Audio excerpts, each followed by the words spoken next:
आज पुत्रदा एकादशी है। जिस नारी को संतान नहीं हो रही हो, बहुत प्रयास कर लिया हो, पुत्रदा एकादशी पूरे साल में 2 बार आती है। एक श्रावण के महीने में आती है, दूसरी पोषादिक क्रम में आती है। श्रावण के महीने की जो पुत्रदा एकादशी होती है, ये संतान की वृद्धि करने वाली होती है। शंकर जी के मंदिर में जाकर, भगवान शिव के मंदिर में पूजन करके घी का 1 कटोरी में घी और 1 कटोरी में खीर शंकर के सामने रख देते हैं। भगवान शंकर के मंदिर पर चौखट पर घी का दिया लगा देते हैं। शंकर जी की चढ़ी हुई 1 बेलपत्र साथ में रखें और 1 बेलपत्र को उठाकर शंकर जी के मंदिर की चौखट पे ही बैठकर चबा चबा कर खा लेते हैं। जो 1 बेलपत्र लेकर आए हैं वो अपने पति को खिला देते हैं। कहते हैं पुत्रदा एकादशी के दिन ये कर लेने पर संतान की प्राप्ति हो जाती है, पुत्र की प्राप्ति हो जाती है। एकादशी के दिन गंगा के जल में मात्र 7 बेलपत्री डालकर जो नंदीश्वर भगवान अर्थात जो शंकर जी के शिवलिंग के सामने नंदी होता है, उस नंदी के चरण पर गंगा का जल चढ़ाकर बेलपत्री शिव पर समर्पित कर देता है, उसके घर में रुपया रुकना चालू हो जाता है। फिर वो गलत जगह पर नहीं जाता, गलत स्थान पर वो धन जाएगा ही नहीं। बेटा अगर व्यसन में पड़ा हुआ है, मदिरापान में पड़ा हुआ है, मांसाहार में, जुए आदि में जा रहा है, तुम्हें लग रहा है कि मेरा बेटा गलत मार्ग पर जा रहा है, ये मित्र दोस्ती गलत हो रही है, वो सही जगह पर जाए। करना है एकादशी।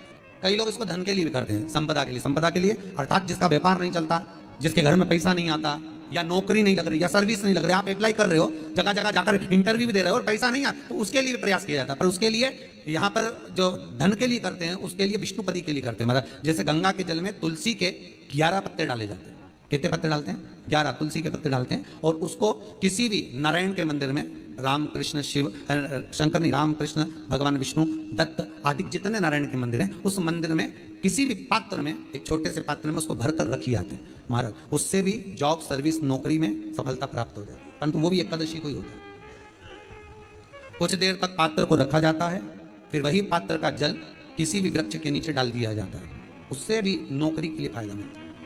गंगा का जल कोई साधारण नहीं।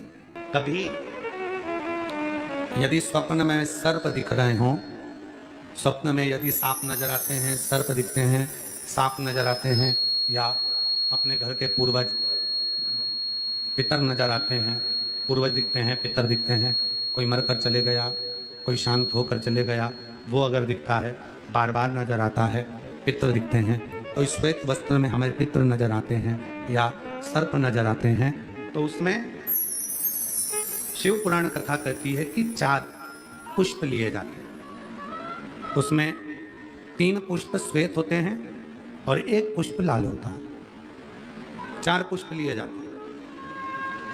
यदि सर्प दिखते हैं, पितर दिखते हैं, कोई मरा हुआ व्यक्ति बार बार नजर आता है, कोई मृत्यु की घाट पर उतरने के बाद कोई मुर्दा दिख रहा होता है, कोई नग्न नजर आ रहा होता है, तो 4 पुष्प लिए जाते हैं। 3 पुष्प होते हैं उसमें सफेद और 1 पुष्प होता है लाल। कहते हैं वो जो 4 पुष्प होते हैं वो भगवान शंकर का जो शिवलिंग होता है, जरा ध्यान देंगे, जैसे शिव जी का जो शिवलिंग है, इस शिवलिंग पर चारों स्थान पर 4 पुष्प अपने को रखना है। 3 पुष्प, एक ये तो हो गई जलाधारी जहां से जल बहता है, 1 पुष्प यहाँ, 1 पुष्प यहाँ, 1 पुष्प यहाँ, ये तीनों जगह पर सफेद पुष्प आएंगे। और चौथा जो स्थान होता है जिसको अशोक सुंदरी की जगह कही जाती है, वहां लाल पुष्प आएगा। इन 4 पुष्पों को वापस उठा लिया जाता है। इन 4 पुष्पों को लाल वाले पुष्प से उठाना प्रारंभ करते हैं और फिर तीनों सफेद पुष्पों को उठा लेते हैं। जो त्रिशूल होता है, जहां हरि और हर का मिलन है, वासुकी और शेषनाग का मिलन है, शक्ति का मिलन है, उन 4 पुष्पों को उस त्रिशूल के चरणों में रख दिया जाता है और बाबा को अपने मन का भाव कहकर त्रिशूल का स्पर्श कर कर वापिस आया जाता है। उसके बाद में ना मुर्दे दिखते हैं, ना पितर दिखते हैं, ना सर्प दिखते हैं, ना कोई नग्न व्यक्ति दिखता है। उसमें स्वप्न में अपने को ये सब कुछ दिखना बंद हो जाता है। सब, ना कभी पितर दिखेंगे, ना कभी मुर्दे दिखेंगे, और ना कभी कोई श्वेत वस्त्र में नजर, कोई क्यों? क्योंकि हरि और हर के मिलन का बिंदु है त्रिशूल। का बिंदु है त्रिशूल। उसका जो डंडा, नीचे जो डंडा है वो शक्ति है, आदि शक्ति जगतजननी जगदम्बा माता एक बिंब स्वरूप है, और ऊपर जो दोनों आकृतियां दिखती हैं वो सर्प का स्वरूप है, और बीच में हरि और हर के मिलन का स्वरूप है। हरि हर मिलन का। भगवान शंकर की अविरत भक्ति को, भगवान शंकर के भजन को, भगवान शंकर के स्मरण को दुर्योधन कभी नहीं कर पाए। पर अर्जुन की जो माता है कुंती, वो भगवान शिव की परम भगत है। एक बार कथा में कहा था कि शिव क्या देते हैं, राम और कृष्ण क्या देते हैं। तो कथा में वर्णन किया था कि भगवान शंकर भगवान श्री राम जी और भगवान कृष्ण की भक्ति देते, शिव जी देते हैं भगवान कृष्ण की भक्ति, भगवान श्री राम जी की भक्ति, और भगवान राम और कृष्ण देते हैं भगवान शिव की भक्ति। दोनों का अलग अलग वर्णन है। राम जी की आराधना करोगे, राम जी की पूजन करोगे, राम जी की साधना करोगे, राम जी का भजन करोगे तो वो आपको शिव की भक्ति दे देंगे। भगवान कृष्ण का भजन करोगे, भगवान कृष्ण की साधना करोगे, भगवान कृष्ण के मंत्र का उच्चारण करोगे तो वो शिव की भक्ति है।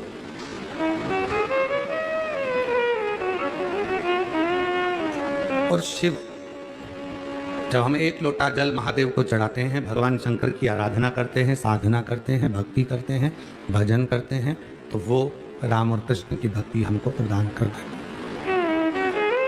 राम जी के चरणों में ले जाकर छोड़ देते हैं, कृष्ण जी के चरणों में ले जाकर छोड़ देते हैं, राम जी के चरणारविंद तक को ले जाकर अपने को छोड़ देते हैं। राम कृष्ण की भक्ति वो हमको प्रदान कर देते हैं। संसार का जो मनुष्य है, संसार का जो मानव है, वो ये सोचता है कि मैं राम जी का भजन करूं तो मैं शंकर जी का प्रसाद भी ना, अगर मैं कृष्ण भगवान की भक्ति कर रहा हूं तो मैं शिव का ना प्रसाद लूं, ना शिव के मंदिर जाऊं, ना शंकर का स्मरण करूं, ना शंकर का मंत्र जाप करूं। पर ये गलत सोच, ये गलत विचार, ये गलत दृष्टि, ये गलत भाव, गलत भावना है, गलत विचार। राम के भजन करने वाले को, कृष्ण भगवान के भजन करने वाले को, राम जी का स्मरण करने वाले को, कृष्ण भगवान का स्मरण करने वाले को शिव जी की भक्ति तो दिन रात करना ही चाहिए। जब हम शिव की भक्ति करेंगे तो हमको एक ना एक दिन राम और कृष्ण का दर्शन जरूर हो जाएगा, ये निश्चित। राम और कृष्ण का दर्शन होता ही तब है जब हम शिव की भक्ति करें। भगवान मालिक है साउंड का, शिव की भक्ति करें, भजन करें, स्मरण करें। एक बात कथा में पहले कही थी, आप लोग आए हैं कावड़ चढ़ाने के लिए बाबा देव महादेव को, भुवनेश्वर धाम की पवित्र भूमि पर, भगवान देव महादेव की पवित्र धरा पर, शिव जी की पवित्र भूमि पर। आप लोगों को कथा में कहा था, और जितने आस्था चैनल पर सुन रहे हैं, जितने फेसबुक यूट्यूब पर सुन रहे हैं, जितने मोबाइल पर सुन रहे हैं, जितने भी भगवान शंकर के विरल भक्ति को धारण कर रहे हैं, वो भी स्मरण पूर्व में कह चुके हैं। दुनिया का कोई सा भी व्रत हो, सोमवार, मंगलवार, बुधवार, गुरुवार, शुक्रवार, शनिवार, कोई सा भी व्रत, दुनिया का कोई सा भी व्रत हो, दुनिया का कोई सा भी यज्ञ हो, दुनिया का कोई सा भी अनुष्ठान हो, और दुनिया का कोई सा भी उपवास, व्रत, साधना, तप हो, उन सभी तप का फल, उन सभी व्रत का फल, उन सभी उपासना का फल, उन सभी यज्ञ अनुष्ठान मंत्र का फल अगर कोई देगा तो केवल एक देगा, वो देवाधिदेव महादेव, दूसरा नहीं दे सकता। आप गणेश जी का व्रत करोगे तो भी फल शिव ही देंगे, आप देवी जी का आराधना करेंगे तो भी फल शिव जी ही देंगे, राम जी की आराधना करोगे तो भी फल शिव जी ही देंगे, कृष्ण जी की आराधना करोगे तो भी फल शिव जी ही देंगे। केवल एक शिव। मृत्यु लोक में जन्म लेने के बाद, भूमंडल पर आने के बाद, पृथ्वी पर जन्म लेने के बाद हमारे जीवन के सारे सुख दुख, हमारे जीवन के सारे कर्म, हमारे जीवन के जितने भी कृत्य हैं वो सब शिव को समर्पित हो जाते हैं, भगवान शंकर को समर्पित हो जाते हैं, वरदानी को समर्पित हो जाते हैं, शिव जी को समर्पित हो जाते हैं। और जब सारे कर्म भगवान देवादिदेव महादेव को समर्पित हो गए तो हमारे जीवन के जितने भी कर्म का फल है वो शिव ही देने वाले। जब सामूहिक परिवार होता है, चाचा ससुर भी हैं, ताऊ ससुर भी हैं, ससुर भी हैं, सास भी है, ताई सास भी है, चाची सास भी है, दादी सास भी है। जब सामूहिक परिवार होता है तो सामूहिक परिवार में धन कमाकर एक ही जगह पर आता है। सामूहिक परिवार में जो भोजन बनता है, जो रसोई तैयार होती है, वो एक ही चूल्हे पर तैयार होती है। हाँ, इतना जरूर होता है कि जेठ जी को अगर भिंडी की सब्जी पसंद है तो वो भी बनती है, गिलकी अगर पसंद है देवर को तो वो भी बनती है, तुरैया की सब्जी पसंद है तो वो भी बनती है। सब कुछ जिसकी जो पसंद का है कमाकर सब एक जगह पर लेकर आ रहे हैं, फिर जो जिसके पसंद का है वो सारा भोजन तैयार होता है। सारा सब तरह का भोजन तैयार हो गया, सारा भोजन तैयार हो गया। और अकेले रह रहे हो तो वही एक दाल बन जाएगी, सब्जी बन जाएगी, रोटी बन गया, चावल बन गया, अचार मिल गया, थोड़ा नमक मिर्ची जो भी लगता है वो तुमको प्राप्त हो जाए। पर सामूहिक में रह रहे हो तो सामूहिक में रहने पर आपको भिंडी की भी सब्जी मिल रही है क्योंकि एक चाचा ससुर को ये पसंद है, एक को गिलकी की सब्जी पसंद है, एक को तुरई की सब्जी पसंद है, तो सारी तरह की सब्जी आपकी थाली में आ रही है। सामूहिक, अकेले में तो बस एक दाल और सब्जी, पर सामूहिकता है तो वो सब कुछ आ, सब कुछ प्राप्त हो। उसी तरह बनेगा एक जगह, मिलेगा एक जगह, प्राप्त एक जगह होगा, सब कुछ एक जगह मिलेगा। हर चीज एक जगह पर मिल जाएगी पर बनेगा सब। उसी तरह हमने राम कहा, हमने कृष्ण कहा, हमने शिव कहा, हमने दुर्गा कहा, हमने कुल देवी की भी आराधना करी, हमने अपने पितरों की भी आराधना करी, हमने सबकी साधना करी, तो भी फल एक ही जगह से प्राप्त होगा और वो शिव का दरवाजा है, देवादिदेव महादेव का द्वार है, जहां से हमें फल की प्राप्ति हो जाती है।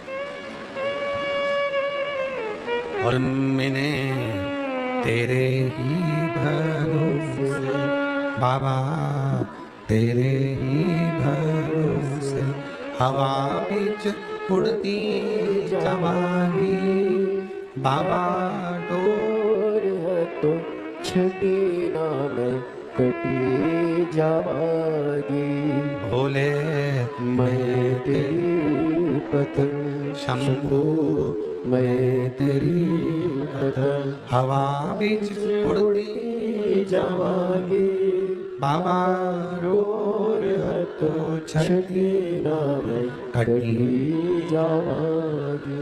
तो एक साथ एक बार हुआ वासुकीनाथ और शेषनाग। शेषनाग भगवान नारायण जिस पर विश्राम कर रहे, वासुकीनाथ जो भगवान शिव जी के गले में विराजमान, और दोनों ही सर्प बड़े प्रबल हैं। एक भगवान विष्णु जी के पास में है और एक भगवान शंकर जी के पास में। दोनों सर्प बड़े प्रबल, दोनों में विवाद हुआ, दोनों में झगड़ा हुआ, और दोनों में झगड़ा हुआ तो वासुकीनाग ने कहा शेषनाग से, आज अपन दोनों भाई एक जगह पर बैठे हैं, चलो थोड़ी देर शिव चर्चा करते हैं। अब जो शंकर का भक्त है वो शंकर की चर्चा करने बैठा, तो शेषनाग कहता है कि मैं शिव की चर्चा क्यों करूं, मैं नारायण की चर्चा करूं। मैं शिव की चर्चा नहीं करूंगा, मैं नारायण की चर्चा करूंगा। अब शेषनाग जी नारायण की चर्चा करने में लगे, वासुकीनाग शिव जी की चर्चा करने में लगे। वासुकीनाग जो बोले वो शेषनाग नहीं सुने, और शेषनाग जो बोले वो वासुकीनाग नहीं सुने। पति और पत्नी दोनों शंकर के उपासक मिल जाएं तो समझ लेना कि भगवान की बड़ी कृपा हुई, बड़ी करुणा हुई। पति भी शंकर जी को लोटा भर के जल चढ़ाने वाला मिल जाए धर्म पत्नी भी एक लोटा जल चढ़ाने वाली मिल जाए, पति भी शिव नाम जपने वाला मिल जाए और धर्म पत्नी भी शिव नाम जपने वाली मिल जाए, तो समझ लेना कि शिव जी की बड़ी कृपा हुई है, शंकर जी की बड़ी करुणा हुई है, शिव जी की बड़ी दया हुई। अब मालूम पड़े कि पत्नी शिव जी की साधना करने वाली मिल गई, शंकर जी के मंदिर जाने वाली, भगवान शंकर का नाम लेने वाली मिल गई, और पति मिल गया ऐसा कि वो देवी देवता को माने ही नहीं, वो ना राम जी को माने, ना कृष्ण जी को माने, ना शिव जी को माने, ना किसी देवता को माने, वो मानने को तैयार नहीं। फिर क्या करोगे? अब तुम कर रही हो कि चलो मेरे साथ पूजन में बैठ जाओ, 11 अगस्त को महाराज जी पूजन करा रहे हैं ऑनलाइन, चलो तुम मेरे साथ बैठो ऑनलाइन पूजन में। अब तुम पति को बिठा रही हो कि ऑनलाइन पूजन में तुम बैठ जाओ, और पति के मैं नहीं बैठूंगा, मैं मानता ही नहीं। अब करो तो करो क्या? तो शिव पुराण की कथा कह रही है उसको अपना करने दो और तुम अपना करो। वो कहते ना, आहों में असर होगा घर बैठे। आवाज सेट नहीं हो रही, तुम्हारी आवाज बहुत बेकार ऐसा भरना रही है और पूरा एकदम।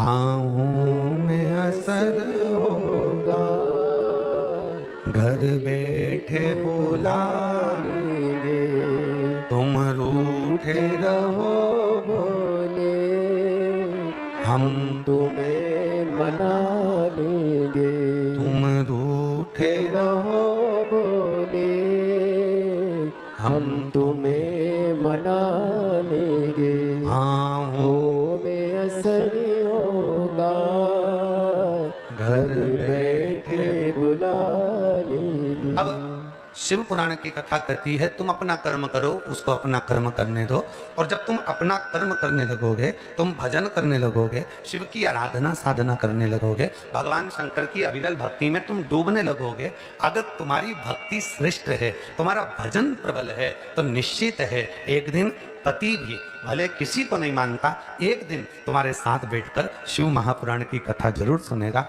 और शिव की साधना आराधना जरूर, ये निश्चित।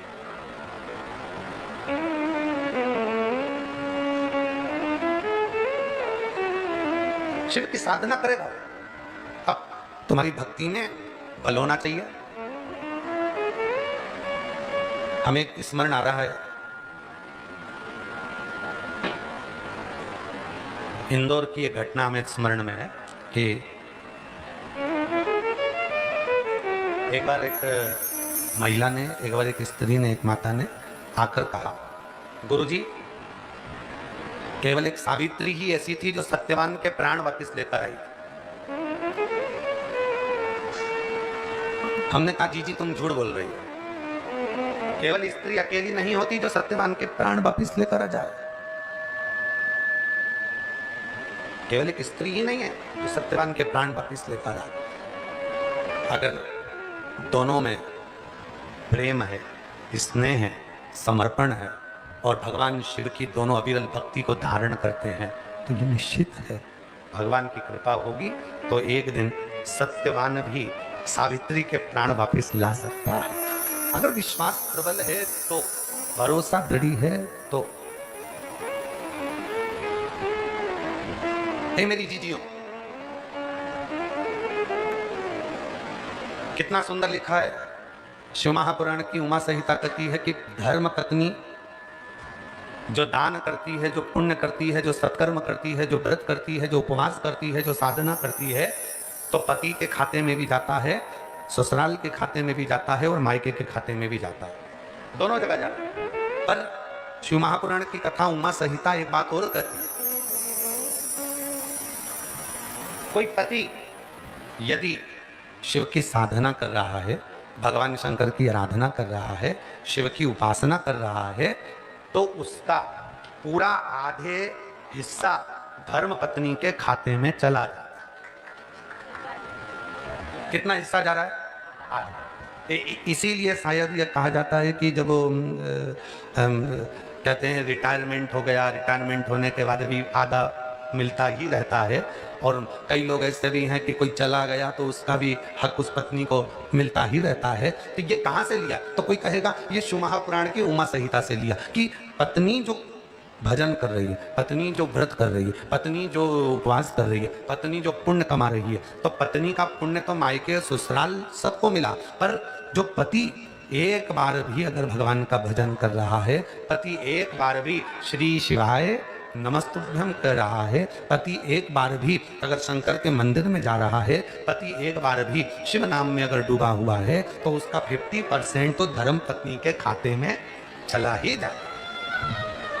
और पत्नी का बेटे के खाते में गया, पत्नी का पुण्य पुत्री के खाते में गया, पत्नी का पुण्य ससुराल में गया, पत्नी का पुण्य ससुर मायके में गया, उसके भतीजा भतीजी जो जो कहते ना बुआ जी बुआ जी बुआ जी, तो भतीजे को भी मिला, पुण्य मिला। अब पर पति का जो पुण्य है वो पुत्र को नहीं, पति का जो पुण्य है वो पुत्री को नहीं, पति का जो पुण्य है वो कहीं नहीं। पति का पुण्य अगर मिलेगा तो उसकी धर्म पत्नी को आधा अवश्य प्राप्त होगा, जिससे वो अपने जीवन की सार्थकता को सिद्ध कर सके, सार्थकता को सिद्ध कर सके।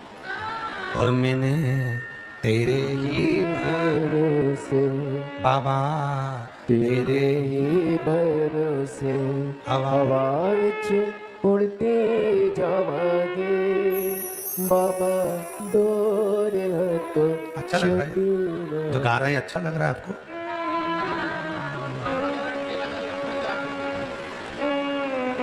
भोले मैं तेरी पतंग, शंभू मैं तेरी पतंग, हवा विच उड़ती जावांगे बाबा, डोर है तो छड़ी ना मैं कटी जावांगी। भोले मैं तेरी पतंग, शंभू मैं तेरी पतंग। तो शिव कथा कर रही हो, वासुकी नाग और शेष विवाद छिड़ गया, वासुकी नाग और शेष नाग में दोनों में विवाद छिड़ गया। वासुकी नाग कुछ कर रहे हैं तो शेष नाग को ठीक नहीं लगा, और शेष नाग कुछ कर रहे हैं तो वासुकी नाग स्वीकार किया। दोनों में विवाद, दोनों में झगड़ा, दोनों लड़ रहे हैं। भगवान से प्रार्थना करना कि पति और पत्नी की जब जोड़ी बने तो ऐसी बने कि दोनों ही शिव के चरणों को समर्पित हो, समर्पित। कई माताएं कहती है गुरुजी मेरे पति कावड़ भरने के लिए नहीं आए, मैं आ गई। तो मैंने कहा ऐसा मत बोलो कि वो कावड़ भरने नहीं आए, भले वो नहीं आए पर उनकी आज्ञा से तो तुम आए, और आज्ञा मिली है मतलब वो स्वयं भी तुम्हारे साथ तुम्हारी कावड़ यात्रा में कदम से कदम मिलाकर चल रहे हैं, केवल तुम अकेली नहीं। कोई ये कहे कि केवल मैं कावड़ भरने आई हूँ, मेरा पति नहीं आया, मैंने तो खूब कहा था उनसे, वो आए नहीं, मैंने तो खूब निवेदन करा था, उनसे तो उनकी दुकान ही नहीं छूटती, उनसे तो उनका काम ही नहीं छूटता, उनसे तो उनका व्यापार ही नहीं छूटता, उनसे तो घर ही नहीं छूटता। मत छूटने दो ना, उन्होंने तुम्हें तो मना नहीं कराना, तुमसे तो कह दिया टिकट करा दे रहा हूँ। टिकट कराने तुम थोड़ी ना गई थी, टिकट पति ने कराया, बेटों ने कराया, परिवार वालों ने कराया। अब जब सबने मिलकर टिकट करवाया, तुम्हारी सहेली के साथ, तुम्हारी बेस्ट फ्रेंड के साथ तुम अगर कावड़ भरने के लिए आए हो तो तुम अकेले नहीं आए हो। ये मत कहो कि वो नहीं आए और वो फुर्सत नहीं है, उनको ये नहीं है, नहीं नहीं नहीं, उनकी आज्ञा थी, उनका मन था कि तू चली जा, मैं नहीं जा पा रहा, फिर भी वो तुम यहाँ हो। अब कई लोग कहते हैं कि हम अकेले कावड़ भर रहे हैं, काय के अकेले कावड़ भर रहे हैं, तुम यहाँ पर हो, वो दुकान पर बैठा है तो भी उसका दिल तुम्हारी कावड़ में ही लगा हुआ, उसका मन तुम्हारी कावड़ में लगा हुआ। एक प्रसंग याद आ रहा है, दो मित्र थे, दोनों का जन्मदिन एक ही दिन था, और दोनों मित्रों ने विचार करा कि अपना जन्मदिन मनाना अपने को, चलो अपन दोनों दर्शन करने के लिए घृष्णेश्वर चलते, 12 ज्योतिर्लिंग, चलो दोनों चलते हैं। तो एक ने मना कर दिया, मैं नहीं जाऊंगा, मैं अपना जन्मदिन तो किसी होटल में खूब एंजॉय के साथ, फुल एंजॉय के साथ मनाना चाहता हूँ। केक कटेगा, डिस्को लगेगा, दोस्त नाचेंगे, गिफ्ट देंगे, मैं रिटर्न गिफ्ट दूंगा, बस ऐसा जन्मदिन मनाएगा। दूसरे ने कहा नहीं नहीं, मैं तो जन्मदिन भोलेनाथ जी का दर्शन कर कर मनाना चाहता हूँ। शिव जी का दर्शन करूंगा, जल चढ़ाऊंगा, अभिषेक करूंगा, पूजन करूंगा, बेलपत्र चढ़ाऊंगा, अपना जन्मदिन मनाऊंगा। दोनों में झगड़ा हो गया। होटल जाने वाला होटल चले गया और कृष्णेश्वर जाने वाला कृष्णेश्वर चले गया। शिवरात्रि का दिन था, बहुत लंबी भीड़ लगी भोलेनाथ जी के मंदिर में, दर्शन की। ये धक्के खाने में लाइन में लग गया। अब लाइन में लगा तो पीछे वाले आगे धक्का दे रहे, आगे वाले पीछे धक्का दे रहे, खूब धक्के खा रहा, पसीना पसीना हो गया, खूब परेशान हो गया। 2 घंटे 3 घंटे 4 घंटे से लाइन में लगा भगवान के दर्शन करने के लिए, भोलेनाथ के। अब इसके मन में आया, मेरा दोस्त कितना अच्छा अपना जन्मदिन होटल में मना रहा होगा, बेहतरीन केक काट रहा होगा, खूब एंजॉय कर रहा होगा, नाच रहा होगा, खूब डिस्को कर रहा होगा, और जो शिव जी के दर्शन करने खड़ा था वो होटल को याद कर रहा था, और जो होटल में डिस्को कर रहा था, जो डांस कर रहा था, जो केक काट रहा था, वो मन में विचार कर रहा था, मेरा दोस्त जन्मदिन मना रहा है, कृष्णेश्वर का दर्शन करने गया है, बेल्लूर पहुंचा है, बाबा का दर्शन कर रहा होगा, जल चढ़ा रहा होगा, अभिषेक कर रहा होगा। वो कृष्णेश्वर को याद कर रहा है जो केक काट रहा था, होटल में पड़ा था, और जो मंदिर में खड़ा था वो होटल को याद कर रहा है। दोनों मिले। 6 महीने के बाद दोनों का एक्सीडेंट हो गया। जो मंदिर में लाइन में लगा हुआ था नरक, और जो होटल में खड़ा हुआ था वो स्वर्ग। दोनों ने विचार करा कि आखिर ऐसा कैसे हो गया, मैं तो मंदिर गया था, फिर मैं नरक कैसे पहुंच सकता हूं। तो कहा, तू मंदिर में था पर तेरा दिल होटल में था, और वो होटल में था पर उसका दिल मंदिर में था। ये मन जहां लगा होता है बस फल वैसा ही प्राप्त होता है। फल जब मिलेगा जब हमारा हृदय, जब हमारा मन। अब कई माताएं कहती, गुरुजी मैं अकेली कावड़ बनने आई हूं। नहीं नहीं नहीं, कभी मुझसे ये मत कहना कि तुम अकेली कावड़ बनने आए हो। तुम्हारा टिकट पति ने कराया, उसकी मन था, उसकी इच्छा थी कि तुम मंदिर जाओ, देवालय जाओ, शिवालय जाओ, हो गए तो पहुंचे हो। अकेले नहीं आए हो, तुम्हारा पूरा परिवार, तुम्हारा पूरा घर, तुम्हारी पति पत्नी सब, और कई लड़के भी आकर कहते मेरी पत्नी का मन ही नहीं लगता भगवान की भजन पूजन में, तो वो नहीं आई, वो नहीं पहुंची। अरे भाई, वो नहीं आई पर उसकी रुचि, उसका मन, उसकी इच्छा तुम्हें लेकर